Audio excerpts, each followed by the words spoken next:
Chapter 2: Staying Hungry. What drives you to follow through and finish what you start?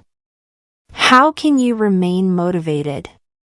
Let's consider a woman named Sally. Sally is an idealist, so she started a charity to benefit impoverished people.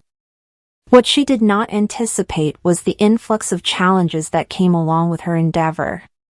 She did not realize that working in a non-profit setting still counts as business and that her work would involve far more business than just helping people. Whenever she encountered a challenge in procuring funding, competing with other charities for donations and grants, and creating marketing to incite interest in her cause, she felt overwhelmed. Why is it so hard to get people to care about other people? She asked herself. Pretty soon, Sally became completely disinterested in her work. It just carried with it too many negative feelings and associations. She hated writing grant letters and attending charity events. It took only a few months for her to give up on a cause that she cared deeply about. Other people wondered why she stopped working for something that meant so much to her. A key to Sally's failure was her inability to anticipate and plan for negative aspects of her foundation. She imagined doing more to help people and working less to procure funding. Because she relied solely on her goals to give her the motivation to follow through, she did not give herself anything to actually help her defeat the negative aspects of the business side of her foundation. The true problem that Sally had, however, was failing to find a true source of motivation. She needed to have found a true source of motivation to help carry through the discouraging effects of the negatives.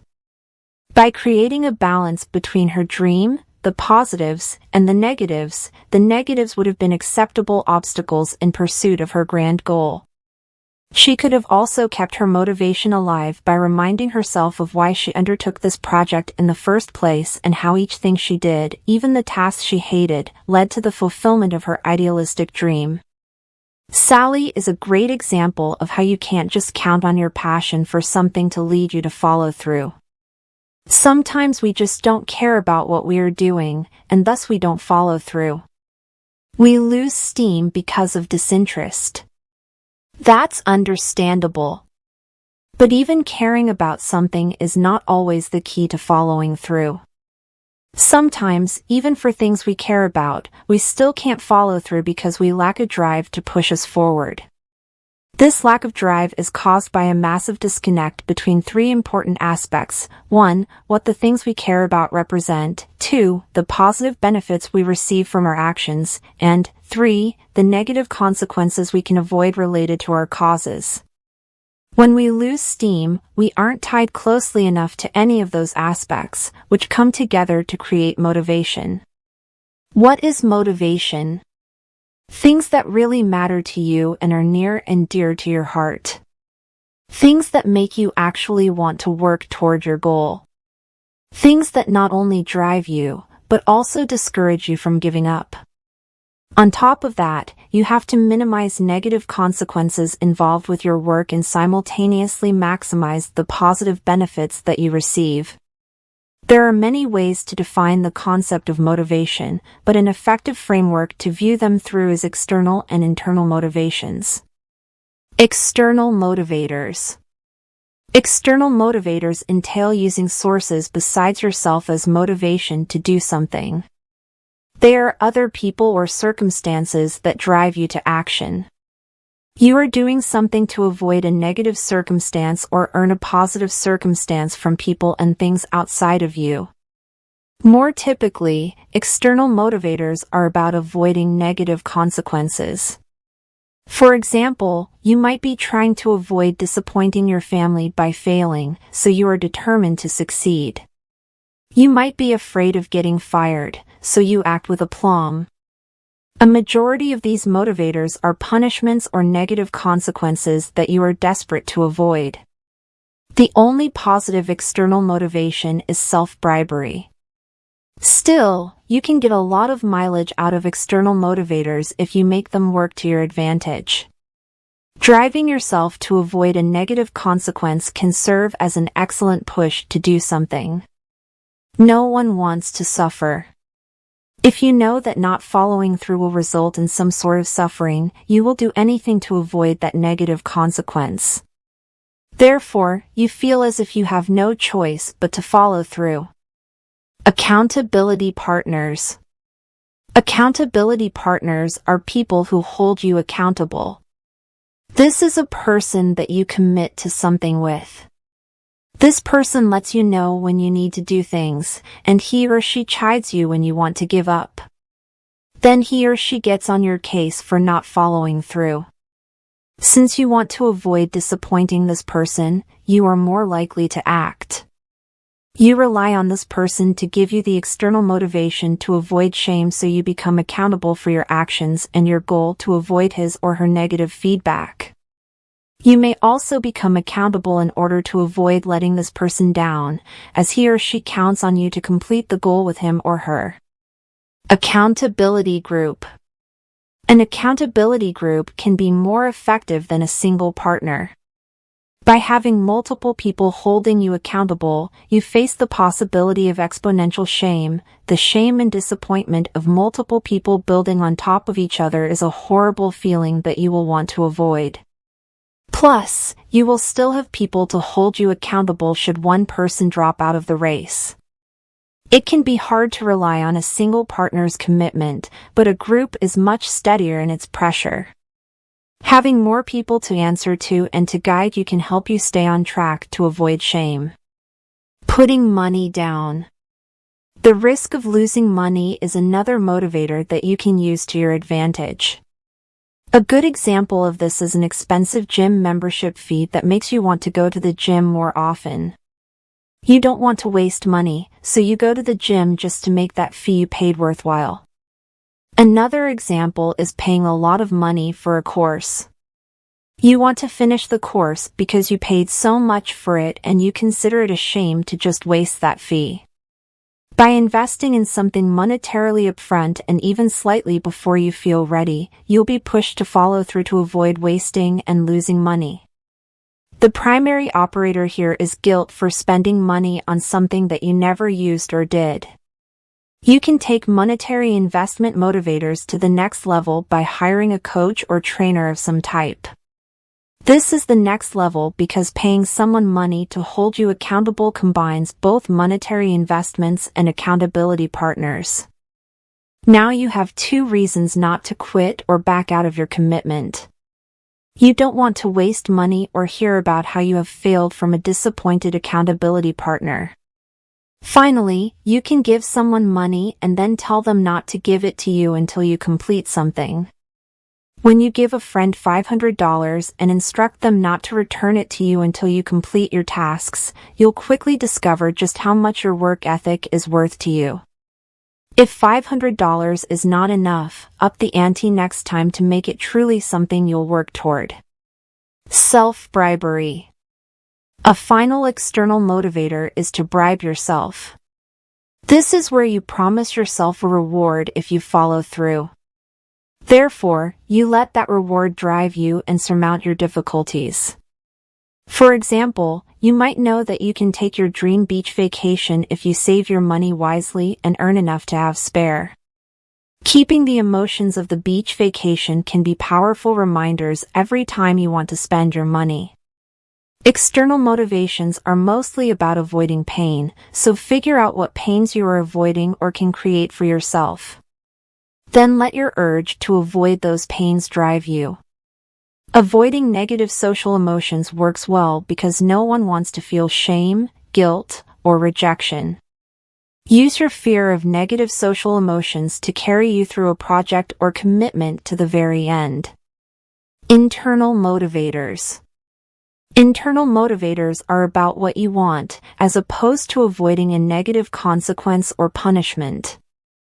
If you are motivated by avoiding a negative consequence, but you realize at some point that maybe negative consequence won't actually kill you so you can deal with it, there goes your motivation, you'll simply deal with the consequences sometimes. In some cases, relying on external motivators and fear does not work as well as going after the things you love and want. Therefore, internal motivators are often better sources of motivation than external ones. We can view it thusly. If you are driven by fear or face a substantial negative consequence, external motivation is ideal, while internal motivation is more suitable if you know what you want and there is little to fear. Internal motivators are your why for taking action and putting in effort. Think of a donkey walking forward to reach the carrot. Internal motivators are the carrot, while external motivators are the stick. External motivators drive you forward out of fear of something unpleasant, while internal motivators make you feel that reaching your goal is going to give you a big reward and lots of pleasant benefits. The more internal motivations you can articulate, the more motivated you will be to follow through and finish. Ask the following questions to determine how you will benefit, then let your desire for those benefits drive you forward. Internal motivations tend to be more uniform because they speak to people's universal desires and needs. What are you getting out of this? Maybe you are getting money or a sense of happiness and fulfillment in life. You are getting closer to a goal, which can mean a lot in terms of benefits. How will your life change or benefit? You may be able to get a better home or a nicer car if you earn more money. Or you may be able to recover from depression and ultimate sadness by attaining a higher sense of fulfillment. How will your family benefit? Your family means a lot to you, so let them motivate you. Imagine the smiles on their faces as you give them a better life and make them proud. Imagine getting your kids better school clothes, living in a safer neighborhood, and being able to afford private school and college. What impact will you have on others? Perhaps you will become a role model for some people, which in turn will make you feel important and good about yourself. Perhaps you can donate to charity or gift needy people with clothes and shoes come winter. Perhaps you can donate money to erect new structures in your community that will be named after you. What positive emotions will you get? Consider the happiness, pride, and self-esteem you will reap from your goal's ultimate completion. After all, this may be the root of all philanthropic efforts.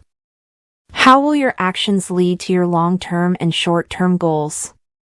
Are you accomplishing steps toward your goals?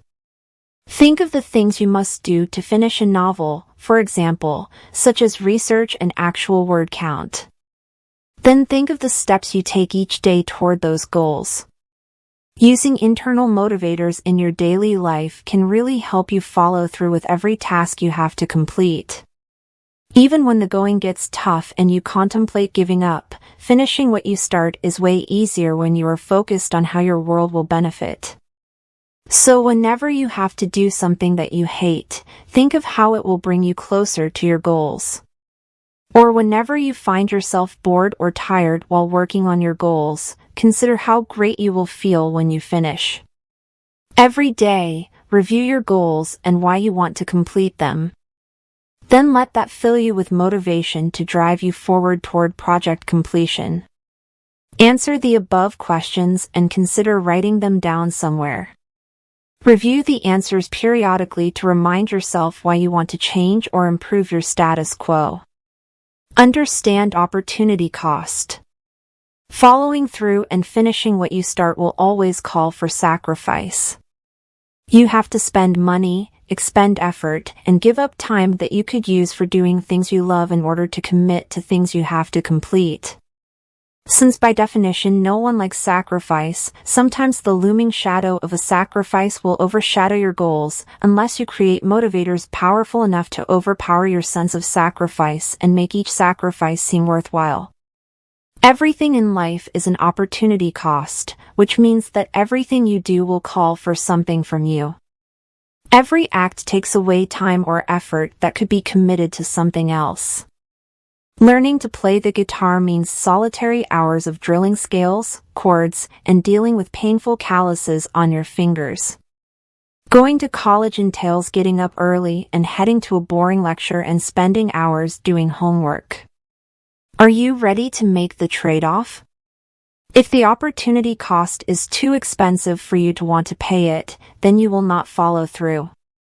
Therefore, you must find a motivator that drives you to accept the opportunity cost. If you don't feel motivated enough to pay that cost, then you are guaranteed to lose steam and give up. Therefore, there are two ways to solve this problem. The first is that your motivation must be even stronger and more salient in order to make you ignore these opportunity costs and the things you are missing out on. The motivation must mean more to you than the things you sacrifice to make you feel that this is all worth it. The second solution is to make your sacrifices smaller. This means that there is less pain associated with getting things done. In both cases, the cost-benefit analysis must be significantly weighed in favor of the benefit, but the first method manipulates the benefit, while the second method manipulates the cost. An example of this is give up your weekly Friday night out with friends to go to a late-night history class. This class is essential to getting the degree you need to break into your dream career. But you sure do love your night out with friends. To use the first solution, your desire to get into this career and better your life and feel proud of yourself must outweigh how much you love Friday nights out. You must keep in mind that your life will drastically change for the better if you can resist a few Friday nights.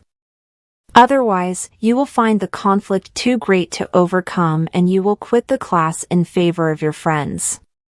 Let's apply the second solution for the same results. Instead of just giving up on your Friday night out, schedule a different night or drum up the energy to go out after class and spend just a little less time with your friends every Friday night. You're turning a full sacrifice into a compromised sacrifice. The end result is a compromise that makes it possible to keep doing what you want while also working on your goals. When faced with opportunity cost and potential sacrifice, keep in mind that your life can't continue 100% as you want it to, but if you focus on increasing the benefit or minimizing the sacrifice, you can continue progress toward your goals while staying motivated and not listless. Keep your motivation on your mind. Internal and external motivators are great ways to fuel the productivity and commitment required for following through. But they won't do anything for you if they are out of sight and out of mind. According to psychological science, people are more inclined to follow through if they are exposed to stimuli that remind them of their motivators. Seeing or hearing their motivators can drive them to maintain motivation. In other words, sometimes the simplest solutions work best. Constant reminders will keep you on track because our minds can only fixate on so many things. Additionally, Catherine Milkman of the University of Pennsylvania developed the hypothesis that reminders through association could aid people in remembering goals and following through with them. To confirm this hypothesis, she conducted a study whose participants were asked to complete an hour-long computer task. They were promised compensation as well as $1 donated to the local food bank. They were asked to make sure their donations were made by picking up paper clips when they got their compensation. The control group was told this and then thanked for their time. The test group was told that the paper clips would be waiting by an elephant statue. It turned out that 74% of the group told about the elephant statue remembered to get their paper clips at the end of the study. Only 42% of the members of the other group remembered to do this. Having the visual cue of the elephant statue actually made it easier for students to remember to complete the simple task. When students saw the unusual statue, it sparked their memories far more than ordinary-looking notes. On top of that, Rogers and Milkman discovered that having very noticeable cues worked better than cues that did not stand out.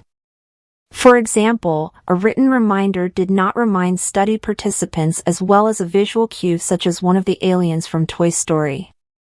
Therefore, the best way to make motivators work for you is to expose yourself to them often. You can use cues to help prompt you to keep your motivation in mind and thus to follow through. However, these cues also need to stand out to you. For instance, use loud, vivid images that you can't ignore, or employ other senses and include sounds, textures, and scents. Include a picture on your desk of your child to remind you to keep working toward your dream for a better financial future for your family, but make the picture frame smell of your child's shampoo or your spouse's perfume or cologne. To emphasize, we aren't just talking about visual aids of putting post-its everywhere. The cues we can use can be spread across our 5 senses in imaginative and creative ways. However, be sure to move and change these cues around every few days so that you do not become too accustomed to them and start to ignore them as part of the background noise of your life.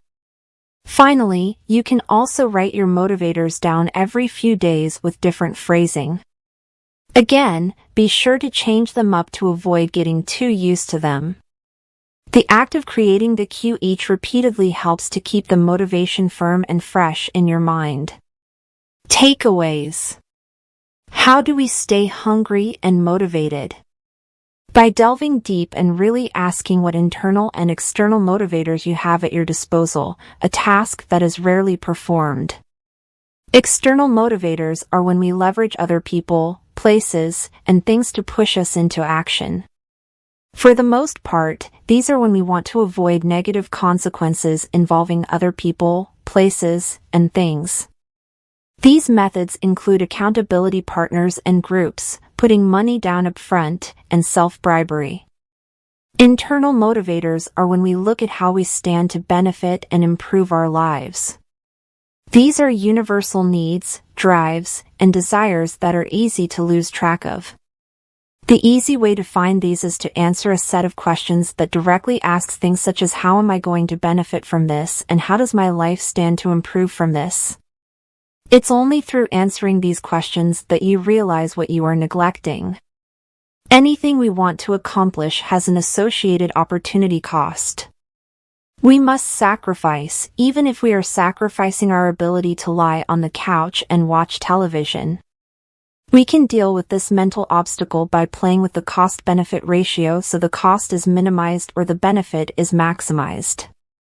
Motivation has been shown to work best when we are reminded of it, otherwise, out of sight, out of mind.